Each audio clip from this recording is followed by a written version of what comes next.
শীতের দিনে গরম গরম ভাত আর সাথে যদি থাকে নতুন আলুর ভর্তা, তাহলে তো বেশ জমে যায়।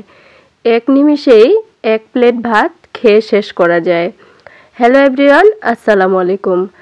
Welcome to Arus yummy kitchen. ভর্তা কম বেশি সবারই পছন্দের, তবে গরম ভাতের সাথে খেতে একটু বেশি ভালো লাগে। তো প্রথমেই আমি নতুন আলু সেদ্ধ করে নিয়েছি। সেদ্ধ করে নেওয়ার পর আলুর খোসা আলাদা করে নিয়ে আলুগুলোকে খুব সুন্দরভাবে বেটে নিয়েছি। এরপর কাঁচামরিচ, পেঁয়াজ, লবণ, সরিষার তেল, ধনিয়া পাতা দিয়ে খুব সুন্দরভাবে মিক্স করে নিব সব কিছু।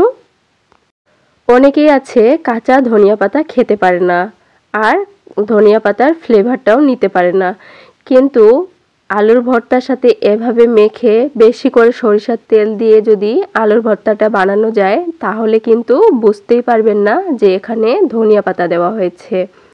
আলুর ভর্তাটা দেখে লোভ লাগছে, তাই না? আসলেই অনেক লোভনীয়। নতুন আলুর ভর্তাতে যদি বেশি করে সরিষার তেল, পেঁয়াজ, ধনিয়া পাতা, মরিচ দিয়ে মেখে বানানো যায়, তাহলে এতটাই বেশি মজাদার হয় যে এক প্লেট ভাত নিমিষেই শেষ করে দেওয়া যায়। শুধুমাত্র আলুর ভর্তা দিয়েই অনেকগুলো ভাত খেয়ে শেষ করা যায়। এই ভর্তাটা অনেক বেশি মজা হয়েছিল, আর আমরা সবাই অনেক মজা করে খেয়েছিলাম। আমার মতো কে কে আলুর ভর্তা পছন্দ করেন অবশ্যই কমেন্ট করে জানাবেন। সবাই ভালো থাকবেন, সুস্থ থাকবেন। আল্লাহ হাফেজ।